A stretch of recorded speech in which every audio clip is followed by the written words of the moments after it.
Hola, bienvenido a mi tiempo, al tiempo que tenemos juntos en este hermoso domingo 4 de mayo, el primer domingo del mes, y en el que toda la iglesia cristiana entra en esa experiencia de ser el tercer domingo, después que se recordó, se celebró una vez más y se confirmó que Jesús vive y reina para siempre por su resurrección.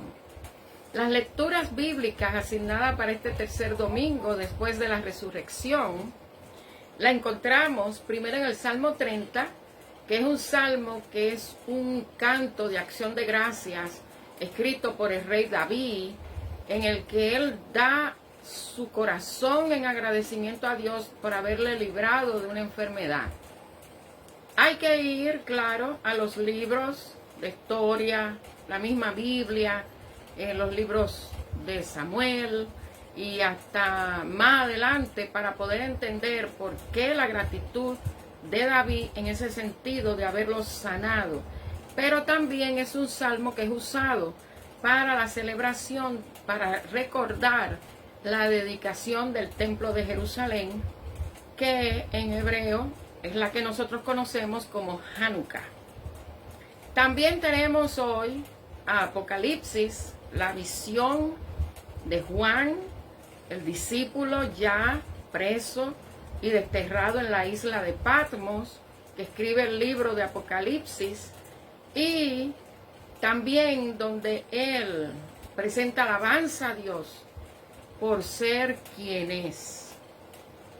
Ahora, hay algo interesante porque tanto el Evangelio como el libro de los Hechos, en el capítulo 9, del 1 al 20, que habla de la conversión de Saulo de Tarso, se une a la experiencia del Evangelio en el capítulo 21, donde se hace la pesca milagrosa, pero también donde está esa conversación de Pedro con Jesús hasta confrontarlo con el amor. Hechos, en el capítulo 9, nos habla de cómo Pablo, que fue un perseguidor de la iglesia, un hebreo puro, o sea, Pablo, al que Dios le puso Pablo, que es el Saulo de Tarso, no era un extranjero. Él era del pueblo de Israel, que venía de la descendencia de una de las tribus, y era un celoso de la ley y los profetas. Y por eso él perseguía a los seguidores de Jesús, a los del Nuevo Camino, porque él creía también que ellos estaban alterando el modo de creer en Dios y de relacionarse con Dios con una nueva versión. Pero sin embargo, Dios tenía grandes planes para Saulo de Tarso, que fue para convertirlo en el ministro de los gentiles, de los que son extranjeros, de los que no son del pueblo de Israel, que ahí entramos nosotros como ese nuevo linaje que viene a ser parte del pueblo de Israel, que es el pueblo cristiano. En el capítulo 21 de Juan dice así: después de esto, o sea, después de que Juan hace y presenta el propósito del libro del Evangelio que él escribe, y después de la aparición de Jesús, después de resucitar, dice que después de esto Jesús se manifestó otra vez a sus discípulos junto al mar de Tiberias. Y se manifestó de esta manera. Estaban juntos Simón Pedro, Tomás, llamado el Dídimo, Natanael, el de Caná de Galilea, los hijos de Zebedeo, que son Santiago y Juan, y otros dos de sus discípulos. Simón Pedro les dijo a ellos: voy a pescar. Ellos le dijeron: vamos nosotros también contigo. Salieron pues y entraron en una barca, pero aquella noche no pescaron nada. Cuando ya iba amaneciendo, se presentó Jesús en la playa, pero los discípulos no sabían que era Jesús. Y les dijo: hijitos, ¿tenéis algo de comer? Le respondieron: fíjense, un simple no. Él les dijo, echad la red a la derecha de la barca y hallaréis. Entonces le echaron y ya no la podían sacar por la gran cantidad de peces. Entonces aquel discípulo a quien Jesús amaba dijo a Pedro, es el Señor.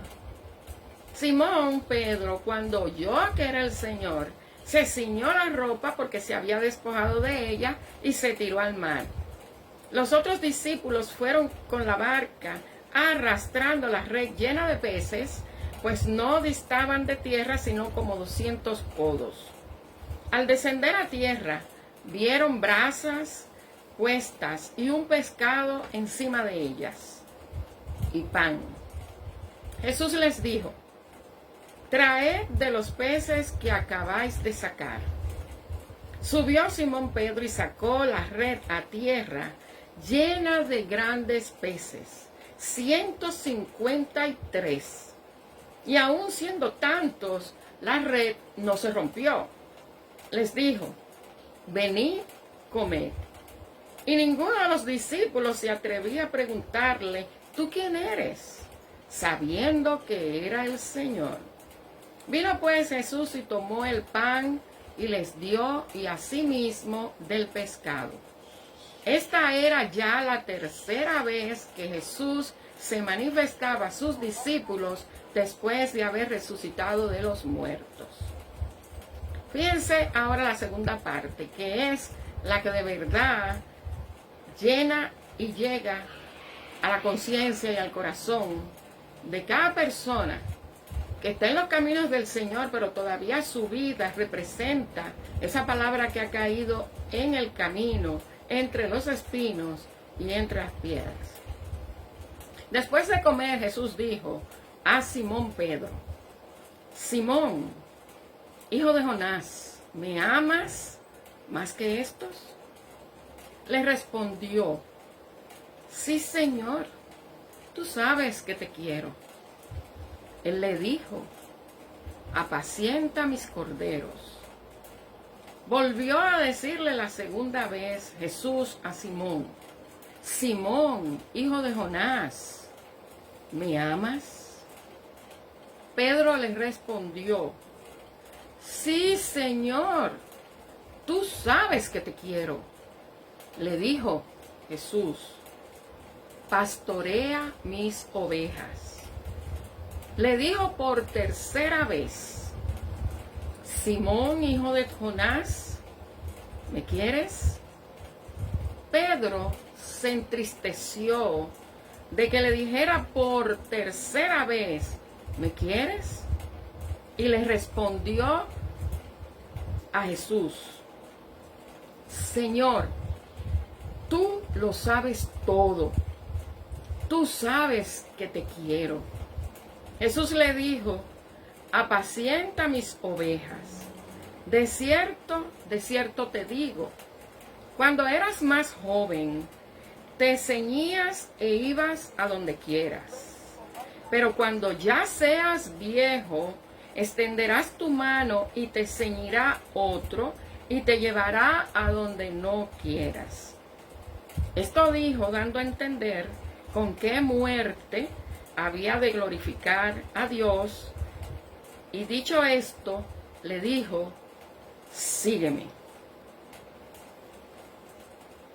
Fíjense, qué interesante cómo la experiencia humana se repite, cómo desde el momento que Dios crea al ser humano, al hombre y a la mujer, y lo crea para vivir en comunidad, y cómo se va dando esa relación con Dios hasta el momento de la desobediencia y de haber sido botados de la presencia de Dios, y cómo Dios comienza a trabajar con el ser humano, pero también cómo a medida que va caminando en la voluntad de Dios en que el ser humano se vuelva a Él, porque Él comenzó con el pueblo de Israel, vuélvanse a Dios, circunciden su corazón, yo haré cosas nuevas, yo te daré un nombre nuevo, abriré camino en el desierto, pondré ríos en la tierra estéril. El Señor nos trae en toda esa experiencia, a esa experiencia de confrontarnos con la experiencia de Pedro y de Saulo. de Pablo. Porque en un sentido Pablo era un celoso de la ley. Porque hay mucha gente que cuando es celosa de lo que entiende que tiene valor para ellos, se lleva entre las patas, como dicen los mexicanos, a cualquiera. Y a veces hasta se llega al irrespeto. Y fíjense que Saulo de Tarso pidió, como buen ciudadano romano, aún siendo de un pueblo oprimido por un imperio, él pidió permiso para irse a la otra ciudad después de haber participado en la muerte de Esteban, estando ahí y sosteniendo las ropas de Esteban y siendo partícipe de esa muerte, aún sin haber cogido una piedra para lanzársela.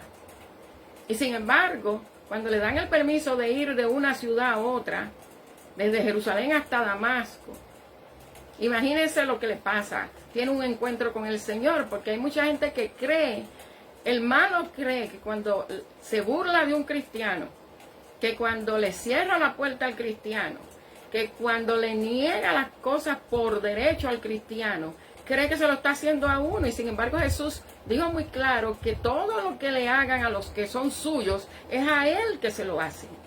Por eso es que Jesús confronta a Saulo cuando cae del caballo. Que lo tumbó el caballo, no importa. Que lo asustó en la iluminación de la presencia de Dios, no importa. El asunto fue que de la altura, de la altanería, de la autoridad que llevaba del imperio romano y también con el celo y el apoyo de los sacerdotes y de los fariseos y saduceos, él fue humillado, fue tumbado de esa altura. ¿Y qué le dijo Jesús? Saulo, ¿por qué me persigues? O sea que no es a nosotros. Por eso es que el Señor habla de la perseverancia de la fe, de los sufrimientos que vamos a tener, pero que tengamos conciencia que no es a nosotros que se nos hace, es rechazando a Dios, porque nosotros representamos a Dios, somos embajadores de Dios, somos misioneros en la comisión con Dios, que tiene un propósito de que nadie se pierda, sino que todos lleguen a la salvación. Pero como hay gente que ya, como dice la palabra, vive en condenación, el deber nuestro es seguir predicando. Y fíjese cómo le pregunta a Pedro 3 veces, ¿me amas? ¿Me quieres? Y le da la misma encomienda, apacienta mis ovejas. ¿Y qué fue lo que pasó con Pedro cuando estaban en la celebración de la Pascua anticipada, en aquel aposento alto, que estaban solamente los 12 con él? ¿Qué le dijo Jesús después de haber dicho que uno que mojaba el pan con él, que comía con él, lo iba a vender, a traicionar? ¿Qué dijo de uno de ellos? A Pedro directamente. Tú, antes de que cante el gallo, me vas a negar 3 veces. Imagínense las 3 preguntas que Jesús le hizo a Jesús. Resucitado. ¿Me amas? ¿Me quieres? ¿Me amas? Y fue la misma encomienda. Apacienta mis ovejas. Mucha gente piensa que Pedro es el principal de todos los apóstoles, porque prácticamente Pedro tuvo una personalidad agresiva, definida, pero cuando tenía que echarse para atrás, cuando tuvo que dormirse, se durmió, cuando tuvo que negarlo, lo negó. Solamente cayó en razón cuando oyó que el gallo cantó, y ahí fue donde él amargamente lloró y se arrepintió de lo que había hecho, a diferencia de lo que hizo Judas. Porque Judas, después que se dio cuenta de lo que había hecho por esas monedas de plata que trató de devolver, ¿qué fue lo que hizo? Que se quitó la vida. Y así pasa con mucha gente, que en lugar de venir a los pies de Cristo, como hizo Pedro, arrepentirse de pecado para que el Señor pueda establecer su reino en su vida y pueda hacer ya de su espíritu y volver a ser de su propiedad, lo que hace que se van y quitan la vida viviendo una vida desordenada. El mensaje de hoy es ese. ¿Tú amas a Dios? ¿Tú amas su revelación en Jesús? Pues tú tienes que demostrarlo obedeciendo su palabra. Porque si tú no obedeces la palabra de Dios, entonces tú no lo amas. Porque Pedro le dijo a Jesús, tú sabes que te amo. Tú sabes que te amo. ¿Pero qué hizo Pedro después? Bueno, ya eso será otra historia, pero me gustaría que la leyeran, porque para que se le caiga esa idealización que tienen con Pedro, cuando Pedro lo que representa es a la iglesia, a ese cuerpo llamado iglesia, de la cual Jesús es la cabeza. por la que Él se dio, por la que Él murió, por la que resucitó y por la que vuelve otra vez. Esa iglesia que en un momento está eufórica, oh sí, vamos a predicar, vamos a cantar, vamos a revivar, a hacer revival, como dicen en inglés, que ni me viene a la cabeza en español. Pero después, ¿qué pasa? Después, ¿qué pasa? Ya no hay retiros espirituales en las iglesias, ya no hay retiros donde el celular se queda en la casa, ya la gente no quiere leer la Biblia, lo que quiere hacer es el clic en el celular, porque ya la Biblia les pesa, el libro les pesa. Ya la iglesia lo que quiere ahora es tener los cursos, los estudios bíblicos, las reuniones de mujeres, todo por el internet, y después se quejan entonces de que la gente no viene al templo. O sea que uno tiene que pensar a la luz de la experiencia de la personalidad de Saulo de Tarso, al que Dios le cambió el nombre por Pablo y lo nombró un ministro de los pueblos, también de los judíos. Así como a Pedro, que lo tomó como un ejemplo para tomar esa personalidad y definir el carácter de su iglesia, de que sube, de que baja, de que sube, de que baja.